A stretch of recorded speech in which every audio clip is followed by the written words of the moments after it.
Okay, that's awesome. Yeah, that's what his stuff is. He actually is a very winning program. They went to nationals for like the third. Oh, is my connection good? It says it's a little poor right now. Let me try. See if this does a little better. Hold on. Okay.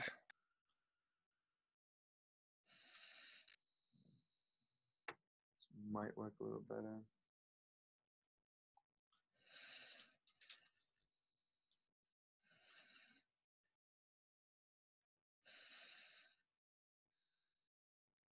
Worse or? I think time will tell.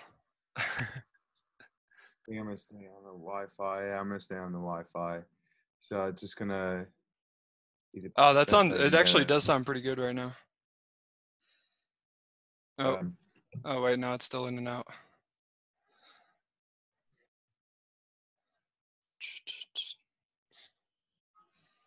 it says okay. Yeah, I'm on the Wi-Fi right now, so I'm trying to. Hopefully, that'll run the best I can. But yeah, I see you're in and out too. Yeah, normally my connection's pretty good on this end. That way, let's try.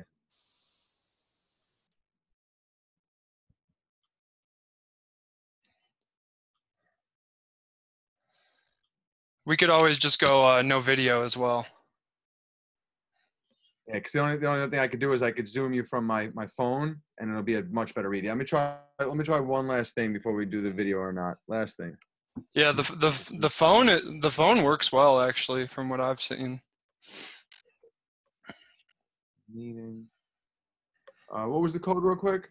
740-080-5902.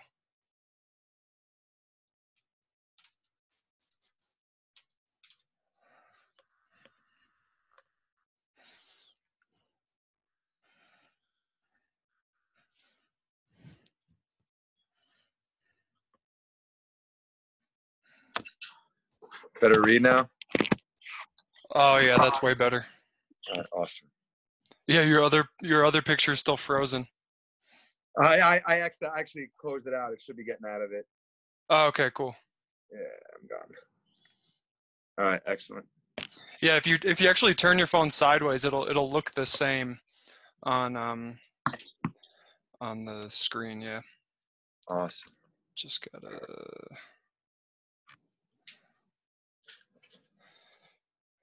I'm just removing your other.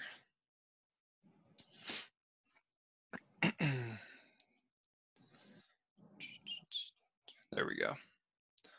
Awesome. So normally how I do this is it's very conversational, and I just kind of get it rolling, and then we take it from there. And yeah, it's just sharing stories. If we get on a tangent, just go with it. Awesome. And I like to share stories and share strategies. Like, okay, what's the story, and then what's the strategy that's pulled out of that story? Okay. You know? So, but yeah, so you're at Queensboro right now, and how'd you get there? So I've been here for a while. I was actually a pretty good athlete. I don't know if you did any research on me yet. If you type my name into Google, I have a couple of pages worth of stuff that'll actually show up. I was an All-American baseball player at Queensboro Community College. I was up for the Iron Horse Award, which is the same award that Dylan Betances won when he was still in high school in Queens. And I wound up actually losing it because I failed off the team, which is kind of an important part of my story since it led me into understanding how important the mental side of the game was.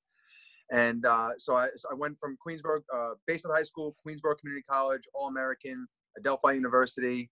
And then from there, I had some choices to make, and I really didn't have a lot of guidance. And instead of trying to extend into a pro career, I got into college coaching, and I'm now been here since 2006. So I'm in my 13th, going into my 14th year as a college coach, and going into my 10th year as the head coach here. And that was kind of my little bit of my road to get here. That's amazing. And so you also, did you get your doctorate during the time that you've been head coaching?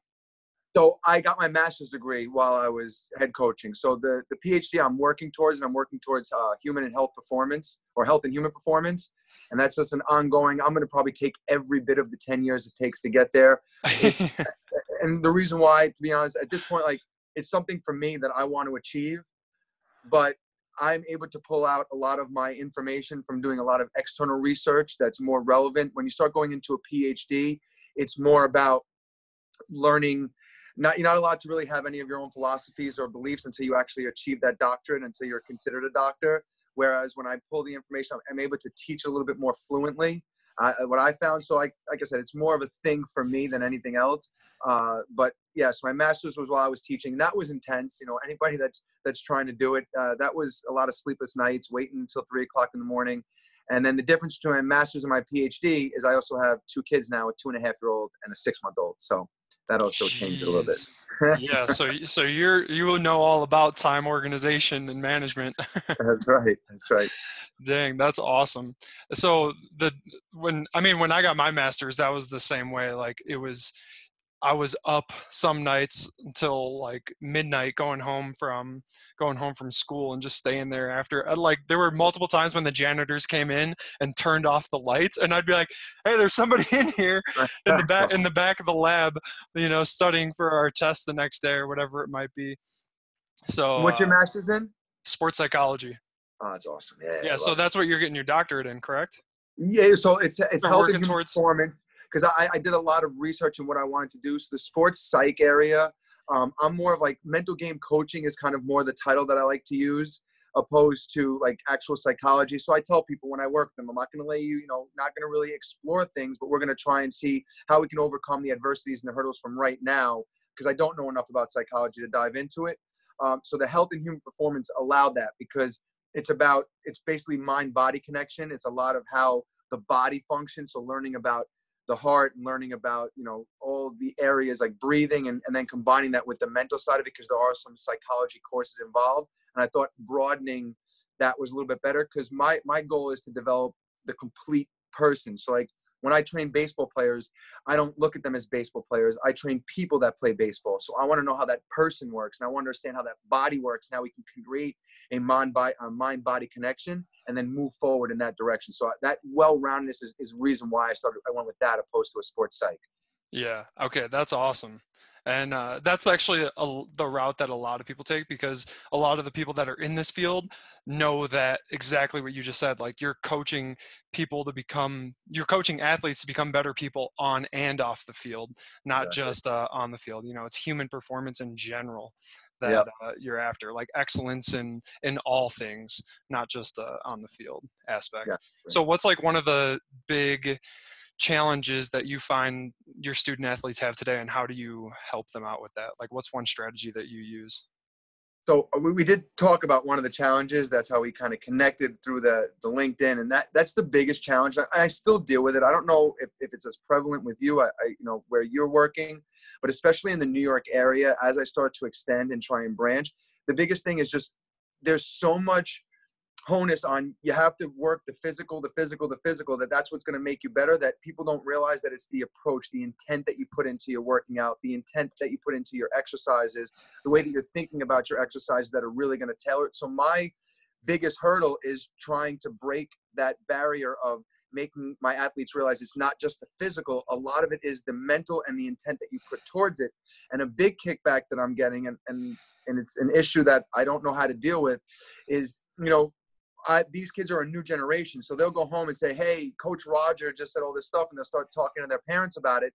And then their parents don't reinforce what I'm saying, because it's just a different generation. It's not the way sports was training. Back when they were growing up, what was the way of sports?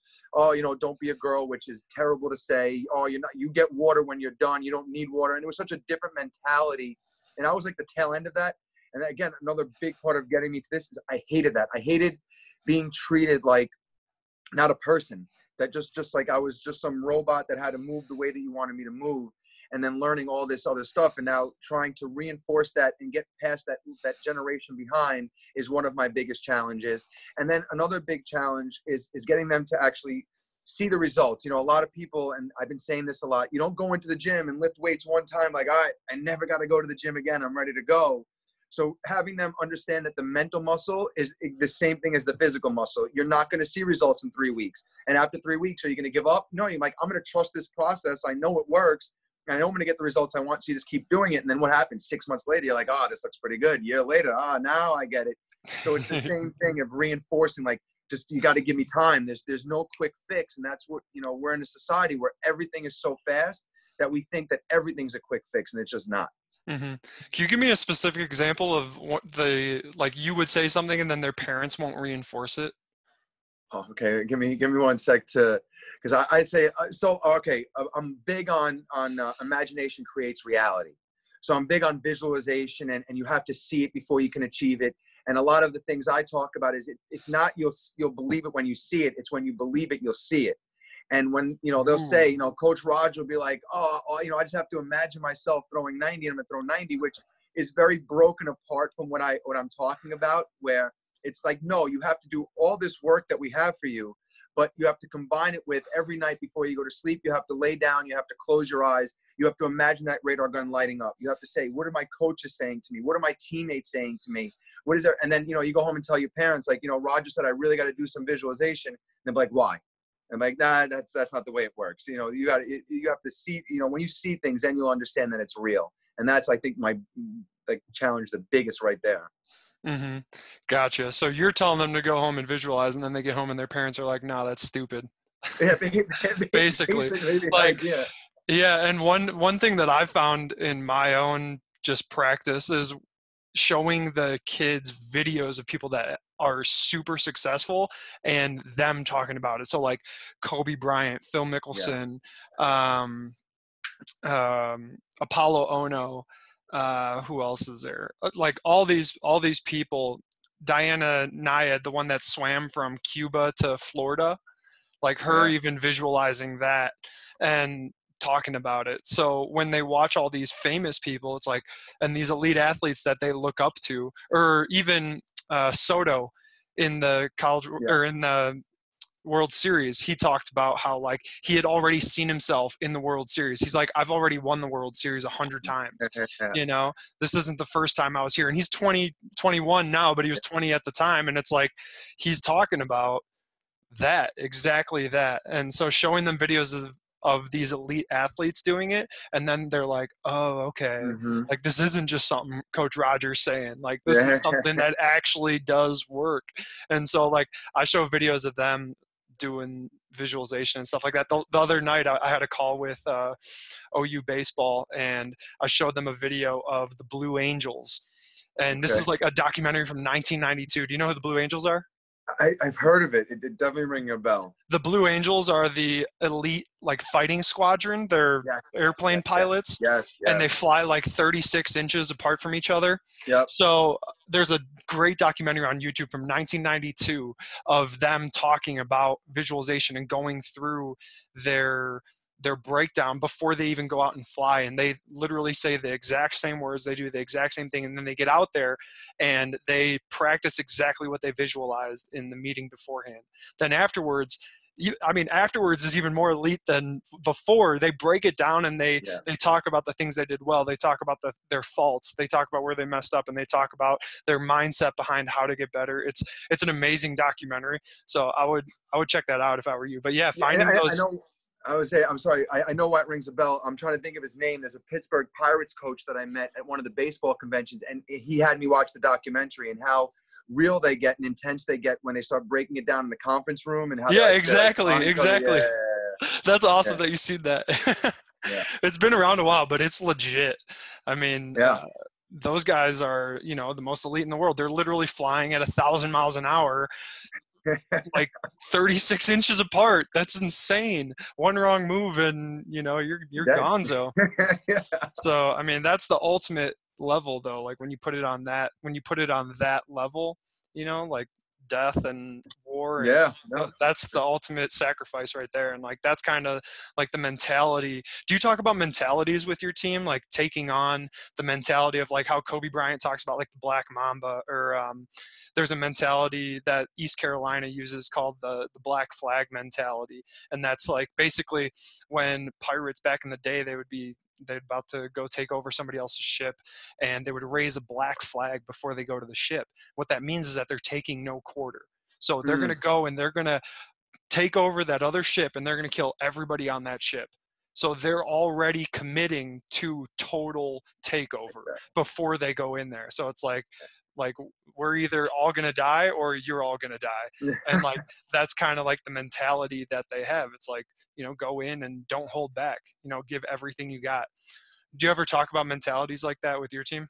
Yeah, I also run clinics. So I run a lot of, last night I was actually just going over this with them to start my clinic. And I talk about state management, which is the same thing as the mentality, because what you're going to go into, you're going to get out of it. So I asked the kids, I'm like, you guys ready to train baseball right now and get better?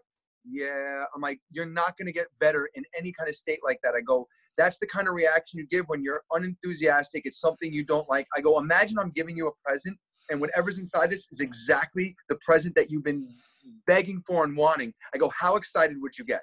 I go, because that's the state that I need you in as we're getting ready to do this. And I go, are you guys ready? And then I get the yeah, because it's the mentality to go into things. So if you're going into training because, hey, I'm hanging out with my friends, that's my mentality, I'm here just because my parents want me to do it. I said, my promise is you come to one of my clinics, you're going to get better.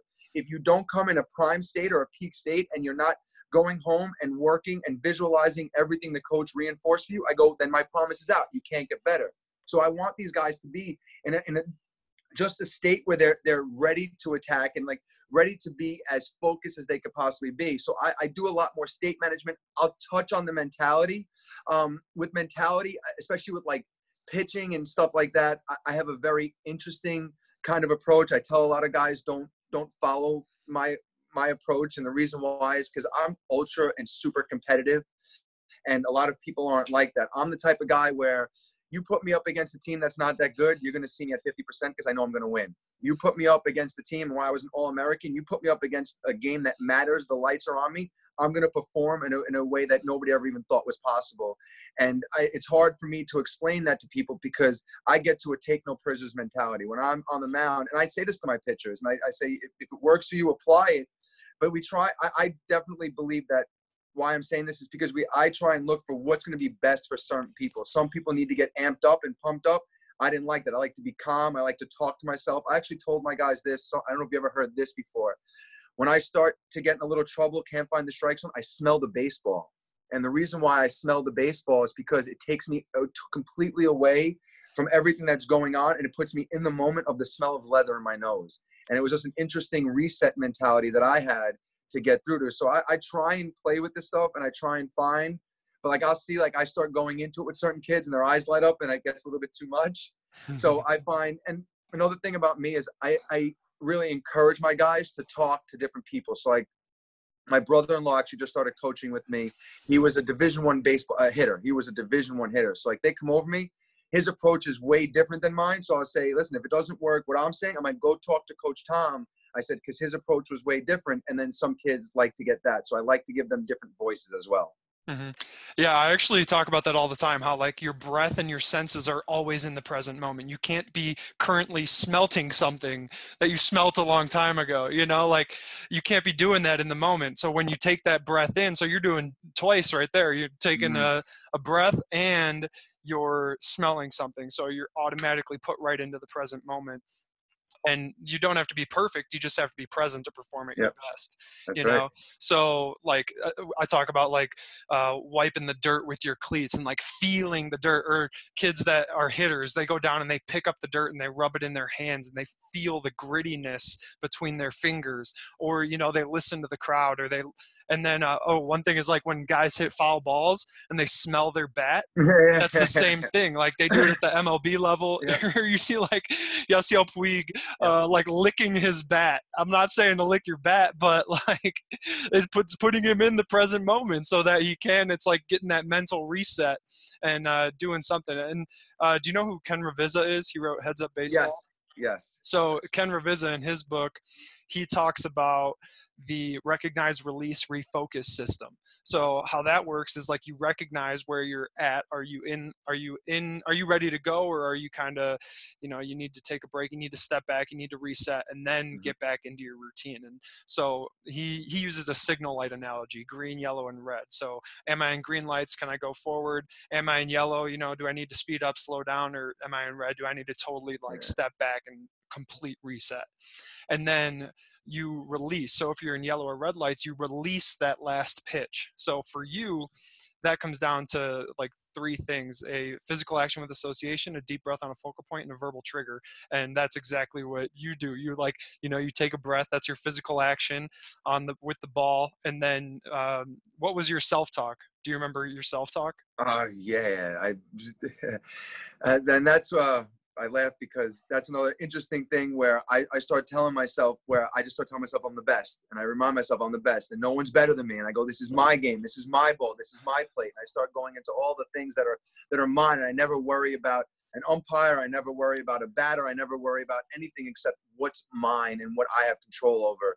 And that is what my self-talk is. And Awesome. Again, that doesn't work for everybody to say that, because not everybody believes everybody has to find their own thoughts. And that's but yeah, going back to it, like the release. So physical action with association, deep breath on a focal point, and that verbal trigger of you're the best. And then you get back into your routine. So it's recognize, yellow, red, you were out of the zone, you weren't throwing strikes or whatever, and then you release those last few pitches or that last pitch, and then you get back into your regular routine, and then you go forward and move forward with it.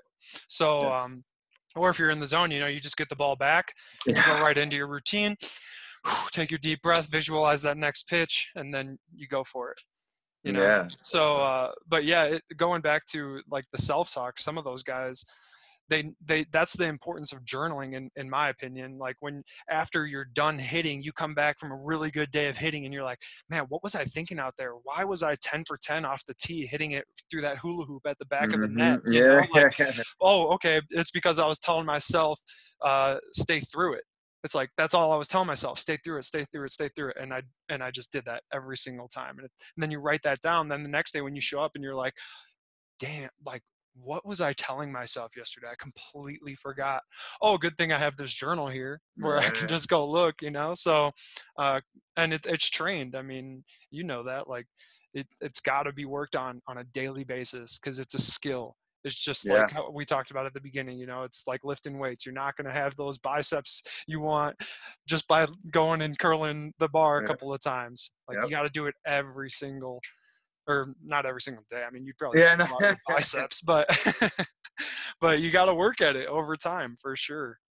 Yeah, and it's funny you brought up journaling, because I encourage my guys to do that, and that's another like pushback kind of area, because they don't understand the importance. And I'm actually going to play what you said with them later and kind of bring that up too, because we're going to see each other later. And just, guys, you know what? Even if you're journaling, just write down what you were thinking throughout the day and kind of keep a running record of what's going on, because like I have some really talented athletes. And then the second you start speaking to them, it just comes out, like all of their limitations. Like I have one guy, I won't give up his name, but he's not the biggest guy. And, you'll talk to him and he'll be like, I'm really good. I'm one of the best out there. If it just wasn't for my size. And it's like, why?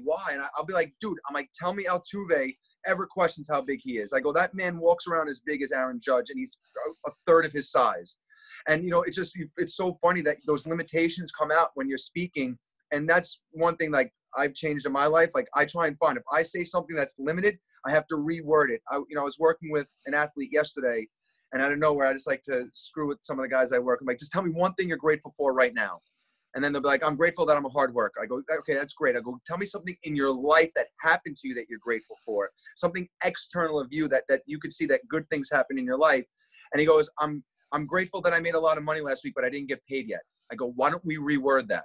And then we have him reword it again and say, I'm grateful that I had an opportunity to make a lot of money last week. I go, perfect. I go from that place versus having to throw a negative spin on everything that you do. And that's what guys don't get. They'll say something positive, and then they have to throw a negative spin because it reinforces where they currently are or how they're currently feeling right now.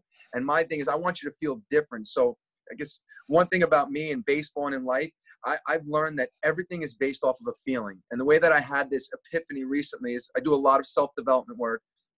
But I was sitting in my car, and before that, I actually talk a lot. Think about what you think about. I don't know if you've ever heard that, but you have to be the bodyguard to your mind. And it's really, really hard to do because we have so many thoughts racing through our mind that we don't catch them all.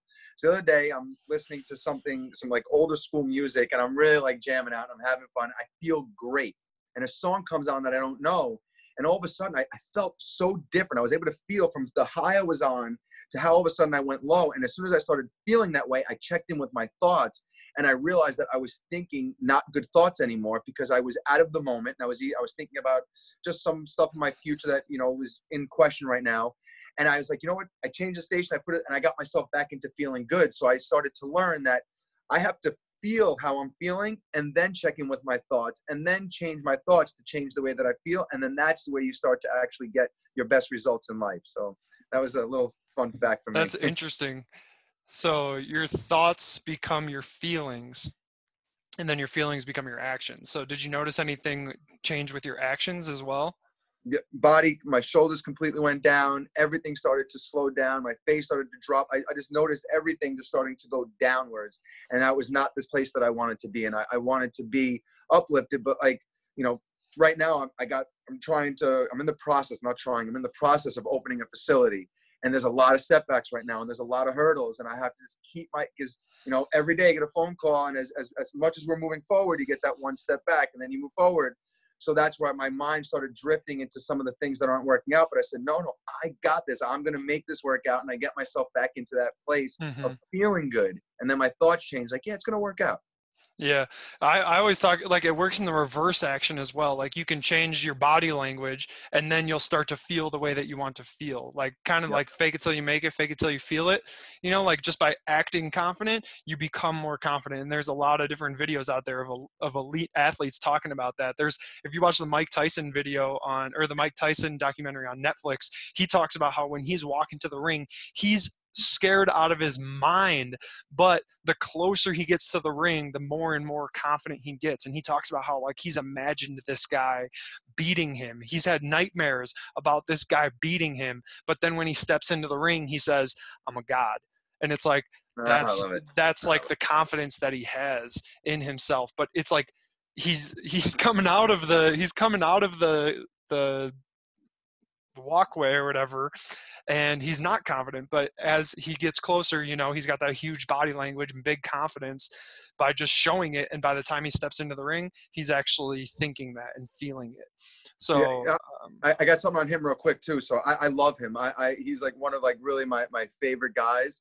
And so I'll never forget, I was reading something about him, and he talked about how when he was in high school, he learned that Alexander the Great conquered the world by just walking it and traveling the world and taking over place by place. So he started walking 50 miles a day because he believed if Alexander the Great can conquer the world by walking, so could he. And now if you fast forward his life to where he is now, he is one of the most well-known faces and people in the world. And he essentially conquered the world from a thought of just, hey, I'm going to do what Alexander the Great did, and I'm going to conquer the world, which is just a visual, because a thought becomes a visual. And now you fast forward his life and he actually did it. TBT, man, thoughts become things.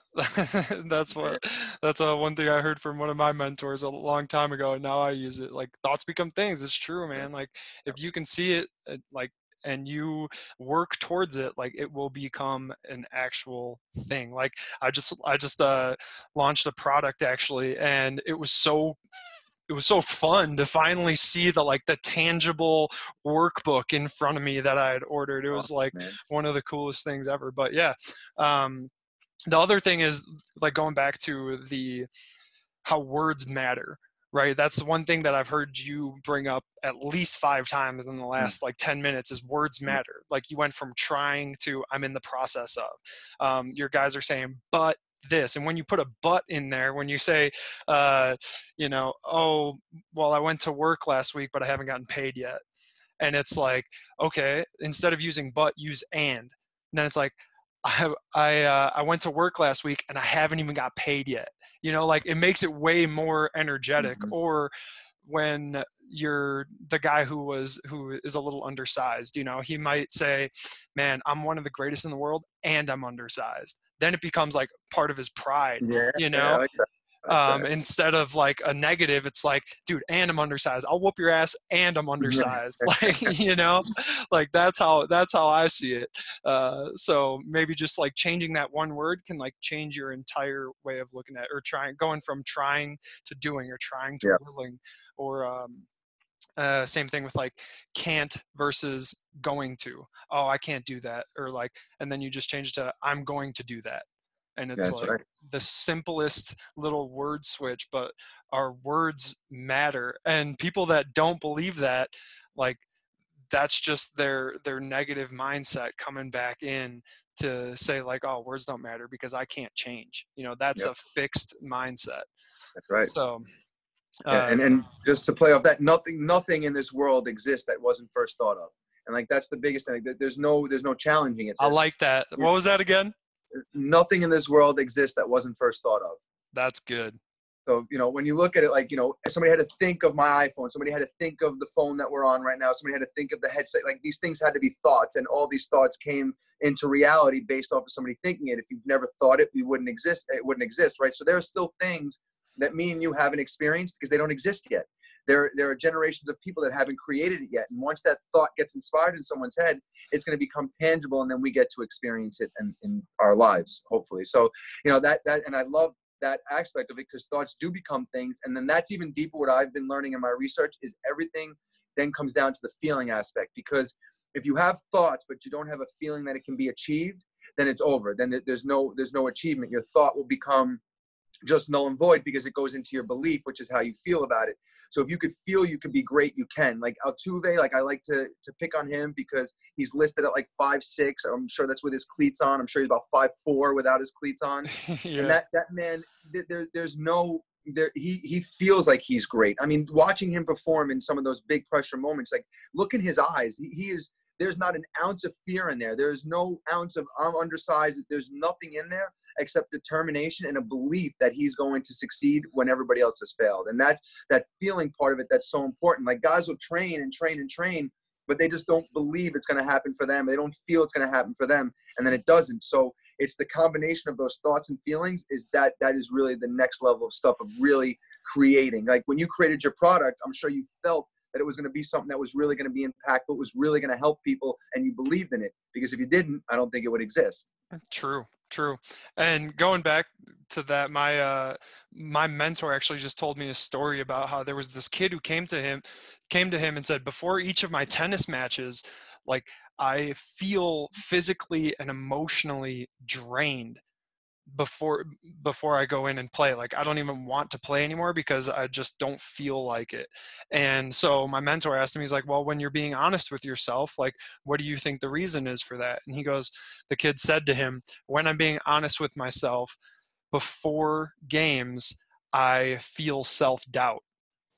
And so that's what was making him physically and emotionally tired. So it wasn't that he actually was tired. Like he had the energy, obviously. He had gotten the sleep, he had put in the work, and he had, eaten and everything. But because of that thought, he felt self-doubt, and that was making him physically and emotionally tired. So they worked on that, and he came back, and he got over that. That's but awesome. Yeah, it's like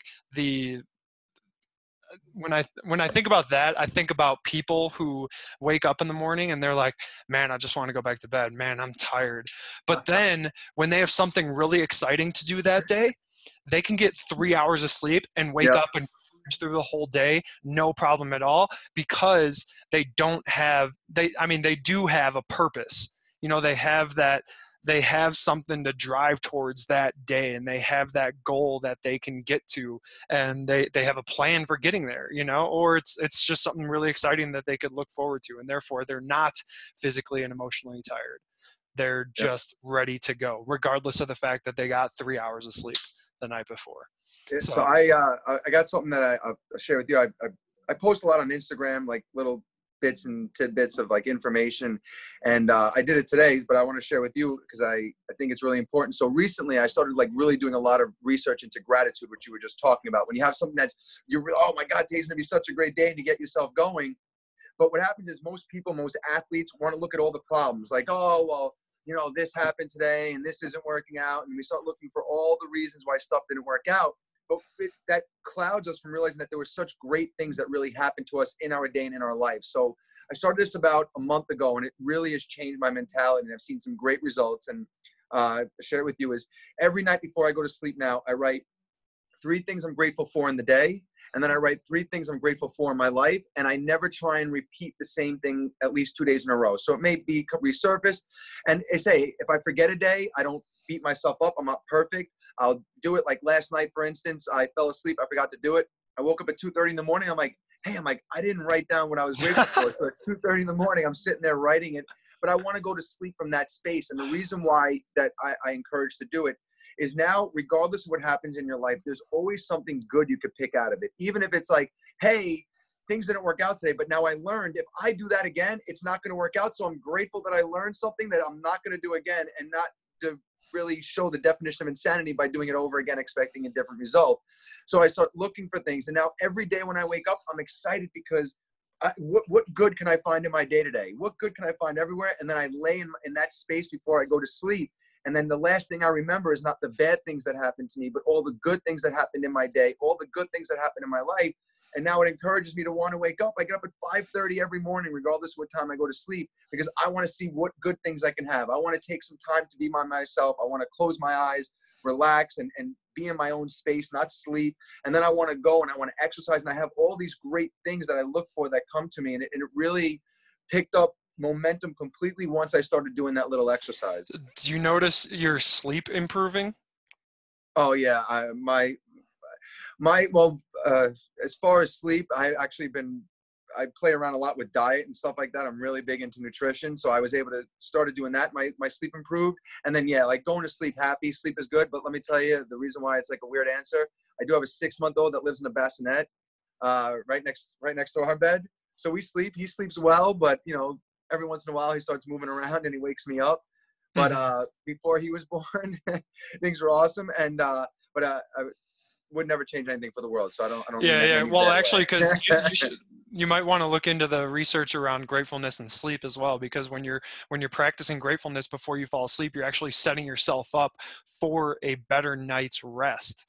And so that just goes into what you're saying even more. And yeah, I mean, gratefulness, I call it my thank you journal. Every morning I write at least 3 things in my thank you journal. And I sit there and I look outside of my apartment windows, and I'm in downtown Denver. So I see the architecture. Literally the other day, I just wrote down architecture. I was like, these buildings are so beautiful. And it's kind of funny. You said that you try to write down different things every single day. And there's one thing that I write down every single day. And I look back like over a year now, and it's my girlfriend and my dog. That's the first thing I write down in my thank you journal every morning. I write down Amy and Nellie.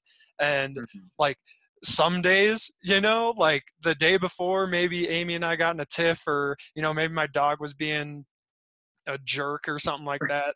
And I was like a little unhappy with them or something. I write those down and I'm like, man, like I'm so grateful for them for like putting me through this, because like it's making me a better person. It's not them, it's me. And it always takes me back to that. And so that's one thing I do write down every single day. And I wonder if guys like wrote down their teammates every single day, or they wrote down that's it deep. Their team. It's like, man, you know what? Like I got in that, Roger or Tyler, whoever it is, like maybe I was mad at him yesterday because he didn't like pick up any of the balls. He's a lazy piece of, and but then it's like, okay, like you write down, I'm grateful for those guys because it's making me learn how to deal with that situation. Like, how can I approach them today to where like I can talk to them about it in a calm manner and really get through to them, So there might be something to writing down the same thing every day, as well as changing it up every day. Yeah, I mean, and just like that. So like my family, if you looked at my last 3 weeks, I would say they probably take up 10 of those days where I'm thankful for my wife, my 2 kids. Like they're a big factor. So just into why I don't do it every day, but like they resurface because they are a big important part. Yeah. I was reading something about how I just don't want it to run dry. And I know me, like my personality, where if something starts to run dry, I'll stop doing it. So I just try and keep Okay. everything moving in a direction. But like I said, like, so if I did, I think tonight's actually day 19, because I write down the day and then the date. And they had 10 of those days. So they had over half of my days there in there. But I really, because like for me, I'll give you an idea, and I'm sure there are other athletes like me. Like, I grew up in a very interesting situation. My situation wasn't bad. I wasn't abused or anything like that. Just a really interesting background. And one thing that I've learned is I just really wasn't grateful for things. It just was something that I wasn't searching for and looking to have. And I realized it was my biggest setback. And, something would happen and it would be like, okay, great. And I wouldn't appreciate that it happened. And then I'd want more. And it was really hurting me as a person. It was depressing me. And then I finally said, hey, enough is enough. Like, now, like, let's really look for things every single day. Search your life. What are good things that happen to you? And then build off of that, because the more I can remind myself that good things happen to me and for me, more importantly, they happen for me, not to me, the more that, like I said, now my doors just open. Like, I get random phone calls from people and opportunities to do things that I've never had before. And it's because now I'm open to receiving them and, like, thankful for this opportunity and anything else that really comes my way, and just looking to continue to grow. Yeah, and you don't even notice the other stuff anymore. Mm-hmm. Like, that stuff probably was always there. But now that, since it's at the front of your mind, you're seeing it more often. It's kind of like when you buy a new car and then you drive around the city and you're like, dang, you're like, everybody owns this car. What the heck? It's the same thing. Like, when you're training yourself to be in that space, like, you'll see more of it. Like, one of the things I've really been working on the last since May is asking better questions. And so I went out and I worked with this guy, Greg Warburton, who works with Oregon State baseball. And he wrote this awesome book called Ask More, Tell Less. And I literally hired him after I went out there and worked with him to be my coach and meet with me every week, because, like, I want to get better at asking questions and telling less, And so, like, I heard this quote the other day that if you ask a bad question, the only thing you can hope for is a really good bad answer. So, like, you gotta ask quality questions to get quality answers. And that's one thing that I've been really working on lately. With your guys, in terms of, like, the one thing that, like, you've been working on, well, we talked about gratefulness. Is there anything else that you've kind of been working on outside of baseball, and now you're taking it inside baseball and, like, working on it with them as well? Yeah. So we're actually going to be doing the gratefulness exercise later today. And then outside of that, on Wednesday, we do classroom sessions. So we're in, like, our winter training now. So it's just like speed and agility, conditioning, things of that nature. But every Wednesday I take them into a classroom, and we're there. We're going to be there anywhere between 90 minutes and 2.5 hours, depending on what it is. So, like, this week, what we're doing, because I notice we don't have, like, a lot of chemistry, and I have a very diverse team in the area that we're in Queens, New York, a lot of diversity, and we get a lot of clicks. And, I know you from high school, so we're friends, and then they don't want to really talk to this person. They don't like that person because he's rude. So what we're going to be doing this Wednesday first is we're going to be doing, as a joke, I called it speed dating. But I'm giving them 10 questions. That's awesome. And they're going to interview each other, and they're going to go, because I want them to know, like, does this person have brothers or sisters? You probably don't even know it. What do they like to do on their free time? And really start to understand each other. And I like to even say understand each other, just so they have this camaraderie versus, like, that person doesn't mean anything to me because I don't know anything about them, because that's one thing that we're going to be doing. And then on top of that, the next area of attack is goal setting. I ask these kids, what are your goals for next year? I want to bat 300. Okay, it's a great goal, but how are we going to get there? And that's the thing, like, I don't know. This is what I want to do. And it's like, that's going to be the exact recipe for failure. And so we're going to really be breaking apart goals and how we set goals. I want them to have their outcome goals, but then we're going to start breaking it down into their performance or their process goals and what's going to take them from where they are and where they're trying to go, and really, really evaluate that. I've been pushing for this, like, in school systems, and I get into the schools in and out and stuff, but it's really not prevalent enough where goal setting is something that's really not looked at. I've seen, where their goals are set for them. Think about it. Like, they're given a curriculum. Yep. Here's your goal, and here's the curriculum to get there.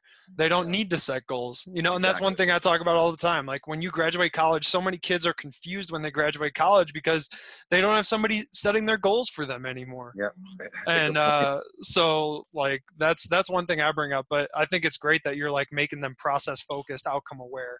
You know, they're like, Yep. okay, you want to bat 300, that's great, but how are you going to get there? Here's how you have a quality at bat. You increase your quality at bat percentage, your batting average will go up. I promise you. If you get hit by more pitches, you're going to have a higher batting average. So therefore, you should be a better teammate Yep. and lean into some pitches once in a while so that we can get base runners and score runs and win games. And then all of a sudden, next thing you know, you're hitting 290 and you're right on track, Yep. you know? So, that's pretty cool though, that you like tell them, okay, now how do we get there? Because that's one thing I always am talking about. And my girlfriend makes fun of me. She's like, oh, you're always planning, you know, but like low key, she's always planning now too.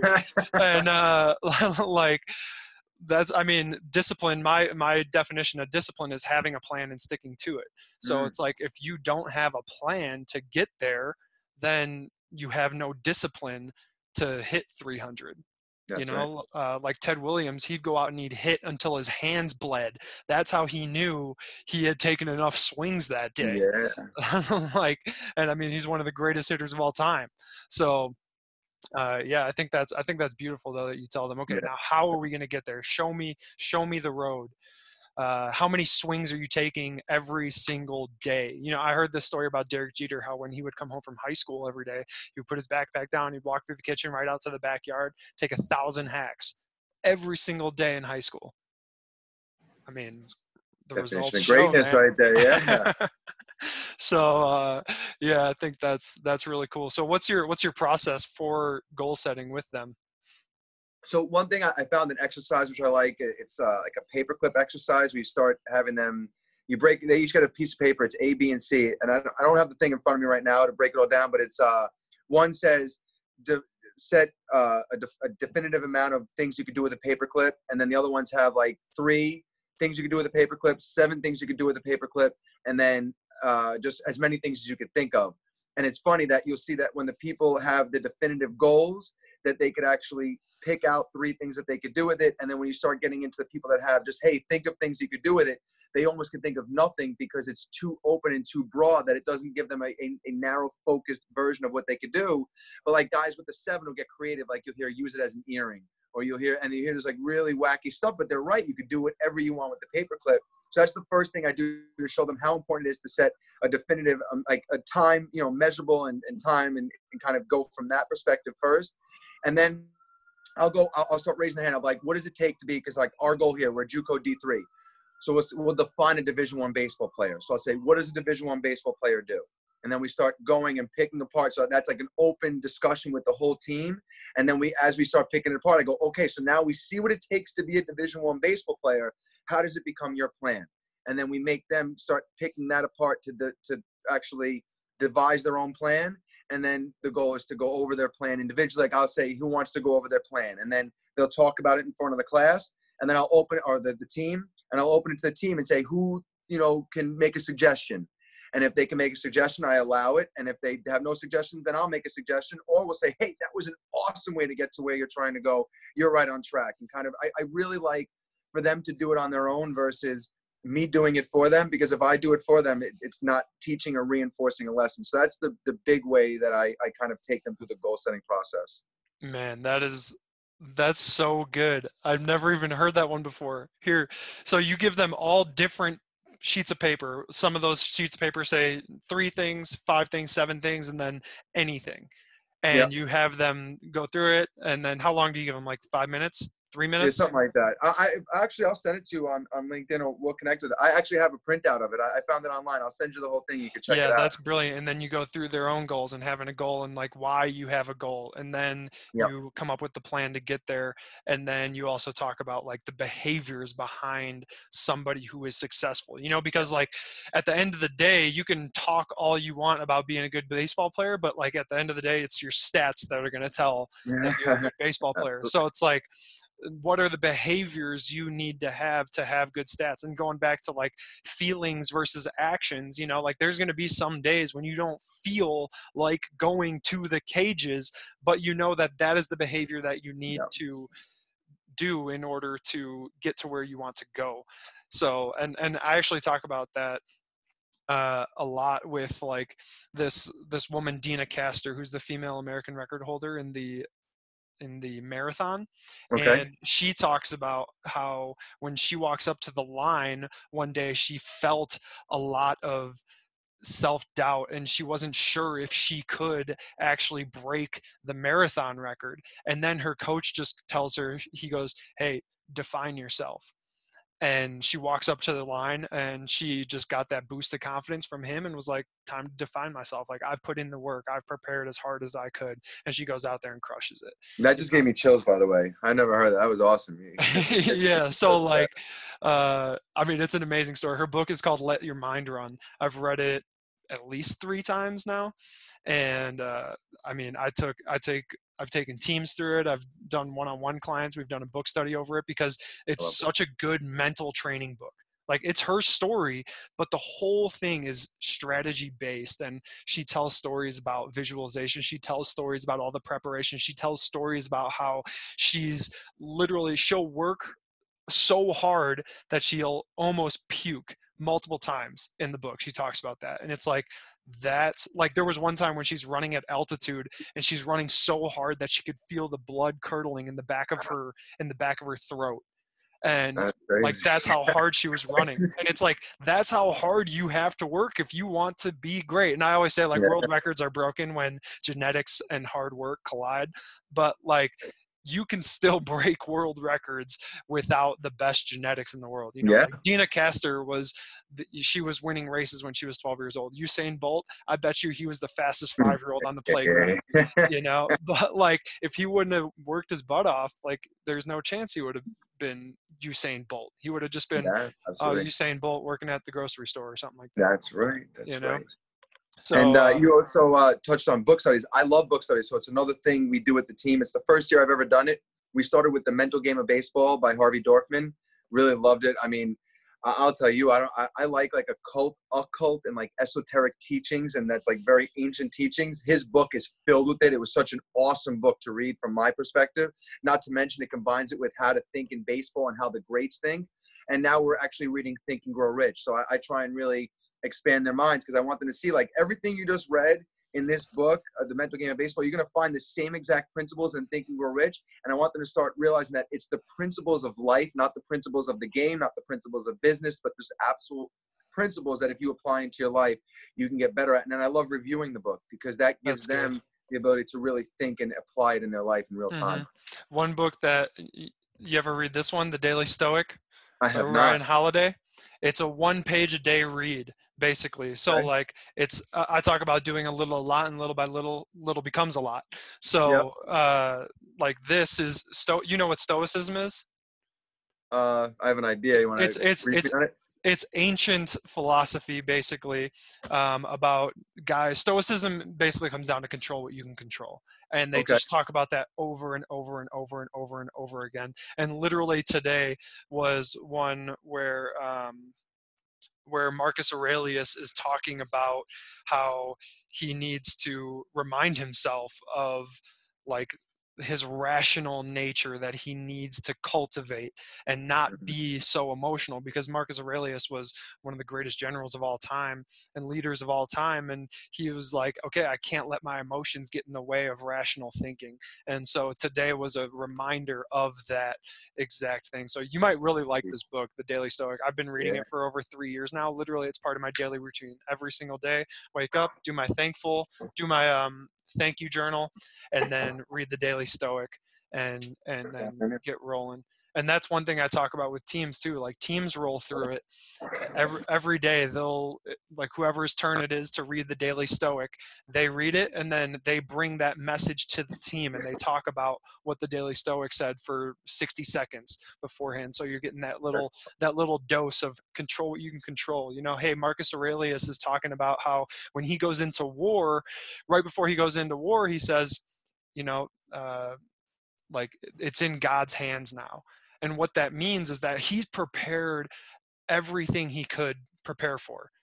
But, you know, like at the end of the day, they're going into a competitive battle and it's in God's hands. Like, they've done everything they can, but hey, control what you can control, and you're giving yourself the best chance at winning that day. And how I does that love that. relate? Then how does that relate to sport? You know, hey, put in the Yeah. work today, keep chipping away, because when it comes to, you know, the end of the season and we have to win one game to get into the playoffs, you know, like, it's not going to be just magic that happens that day. It's Mm-hmm. going to be hard work that pays off that day. Yeah, absolutely. I like that. I'm definitely looking at that book too. Yeah, it's a really, really good one that you can do like every day, and it's so short that there's really no excuse, honestly. Like, the only excuse is that you probably forgot or you're just Yeah. being lazy. But the good thing about laziness is that it's curable instantly. Yeah, I like that. So like, you can instantly cure laziness by just getting off your butt and doing something. Uh, And you know, I actually want to play into that. You give me a thought too, because I talk about like a cure for laziness is not judging yourself, but that's another thing that a lot of athletes do, and it's something that I try and really encourage them to do. They want to judge everything that they did, opposed to just saying, like, my thing is, did you do your best? And you could say, yeah, but and like that but word, but there is no but. Did you do your best? Yes. So then what can you take away from today's performance that's going to make you better tomorrow, instead of judging that but aspect of it? But I didn't do this, but if that was your best today, so what? That's your best for the day, but there's no need for judgment. And that's what leads a lot to laziness, or to really not wanting to do a lot of stuff, because you're going to start judging everything, and perfectionism. These words all start tying into each other, and just saying, hey, I did my best, and like, I like that, leave it to God's hands. Like, this is it. This is what I got today, and that's all I'm guaranteed is right now, is right today, and I'm going to do my best in this moment. And when I walk away, I'm going to learn something. And that's it. That's it. It was either a great day or it was not a great day. But either way, I learned something. So I'm not going to judge. I'm not going to worry. And then again, that laziness is like, well, what am I going to do? I'm going to go work out. It's not going to matter anyway. So that's, you have to get away from that judging aspect and just do. If it feels right, do it. Just do. And I think we That's should right. end Nike on that, man. Best slogan ever, Nike. But I think we should end it on that, dude. That was Yeah. awesome. And yeah, I appreciate you getting on. Thanks for it, man. The energy. I just felt like I was smiling the entire time. It was fun. I had a good time. So we'll talk soon, and I'll get this video ready and then edited, and I'll chop out a few videos as well, send you them. Awesome. And yeah, man, I think this is going to go over well. It's actually, Great. I have a few podcasts in front of you, so I'll send you like the date that it's going to be scheduled for. I release one every other 2 Wednesdays right now. Okay. So, yeah, I'll let you know. But dude, so much fun. I appreciate it. Yeah, same it. here. Thanks, Thanks, all right, well, man. we'll talk soon. Actually, if you guys really do you guys do meet for like an hour and a half to 2.5 hours every, what was that, Wednesday? Yep.